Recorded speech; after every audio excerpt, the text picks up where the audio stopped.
Nicholas, a window cleaner, had to bring his young daughters to work one day. He was entertaining them from a certain height when one of the girls spilled her juice cup on the shoes of a millionaire businessman. The big boss found out, and something shocking happened next. "Hey, Charlotte, look at Daddy." Nicholas called out to his tiny daughter. He was swinging between the second and third floor of the office building he worked for as a window cleaner. Both his daughters, Jane and Charlotte, were watching him from the safety of the ground floor, and they were always fascinated with the height. Nicholas was trying to make them laugh while the rope was moving up and down. Charlotte, the youngest of the two, always laughed at his antics, which made his heart soar. Before we continue, please take some time to subscribe to Dailydose, like, and share this video with your friends. It might brighten their day and inspire them to do good. Also, keep watching because an important lesson awaits at the end of the video. Their mother died 2 years ago, and they were both too little to remember her well. Becoming a single father had been the most challenging part of Nicholas' life, but it was so worth it. His sister tried to help, but she had a career and her own kids who needed her. So sometimes Nicholas was forced to bring the girls with him to work, hoping everything would be all right. Luckily, he had been doing this for months, and no one had had a problem with it because his girls were pretty well behaved.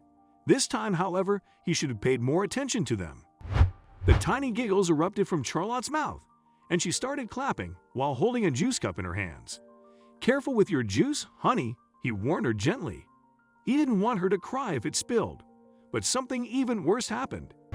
His 3-year-old kept laughing and moving her arms around, which made the juice cup fly out of her hands.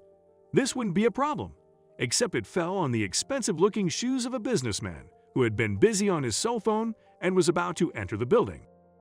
"What the?" he yelled, looking at his shoes. His face rose in the direction of the little girl who had spilled her juice cup, and he turned red in anger. Nicholas saw how Jane hugged her little sister and radioed his buddy, who was controlling the bosun chair. He lowered Nicholas quickly to the ground floor. When he reached his daughters, he stepped in front of them. "Sir, I'm so sorry. My daughter was not looking. She didn't mean any harm," he apologized, leaning slightly to explain better. "Does saying sorry fix my shoes? These are testinous. Are you going to buy me a new pair?" "Of course not. You couldn't afford them, even if you worked 1,000,000,000 years without eating." The businessman spat, and Nicholas was taken aback by the insult. Nicholas took his daughter's bag and retrieved some tissues. "Let me help you clean them," he offered, although the man certainly didn't deserve it. But he had to do something, or he might get him fired. "Don't touch me! You and your filthy daughters need to get out of my sight." "Sir, that's not fair. They're just little girls," he defended, frowning at the rude man.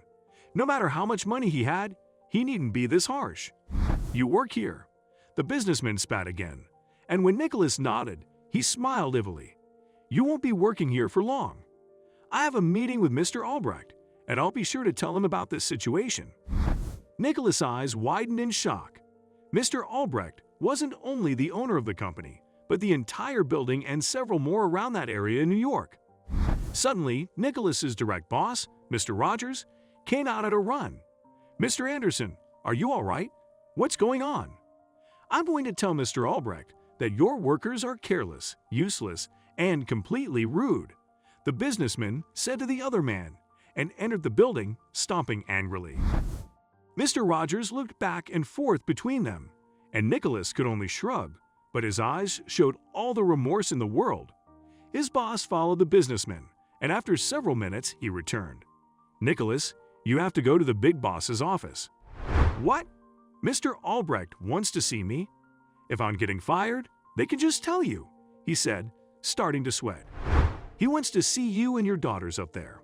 Go quickly before he gets madder."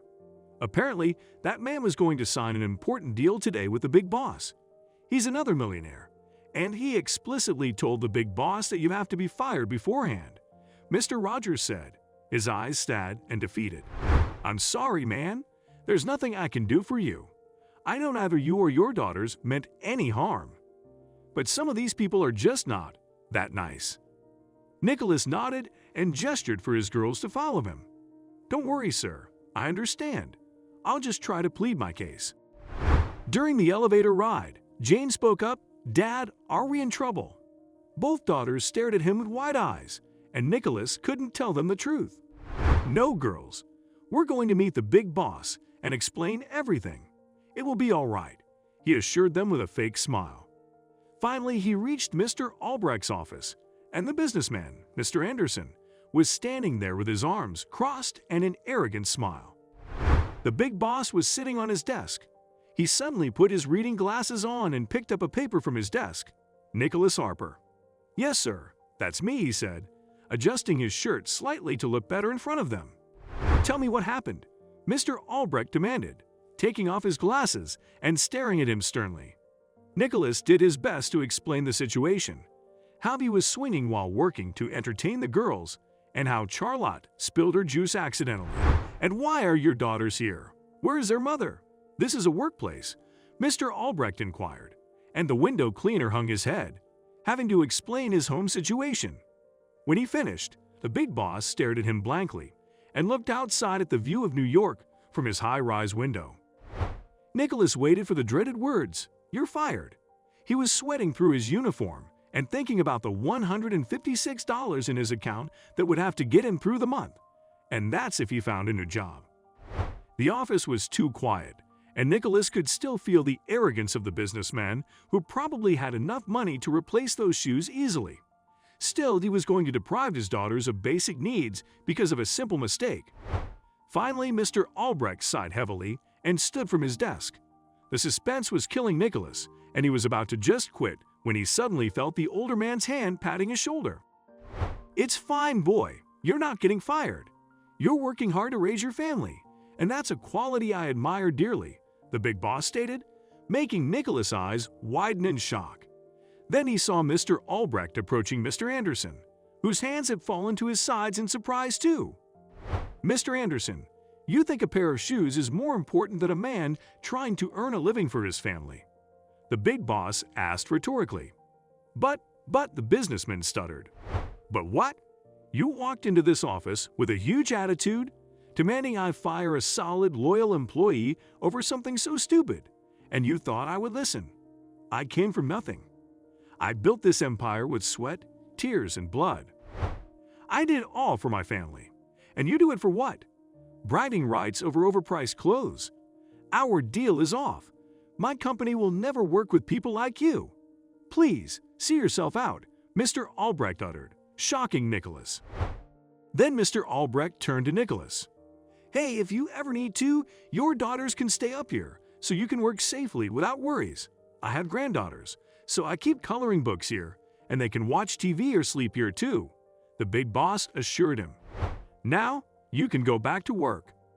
Nicholas almost bowed at the big boss, thanking him for his understanding, and he exited his office with the girls to continue his workday. But from then on, he would go up and leave them in Mr. Albrecht's office, and they loved it, especially when Nicholas cleaned the windows right outside, and they could finally see him up close from such a great height. He waved and made funny faces at them, and every once in a while, he saw the big boss smiling too.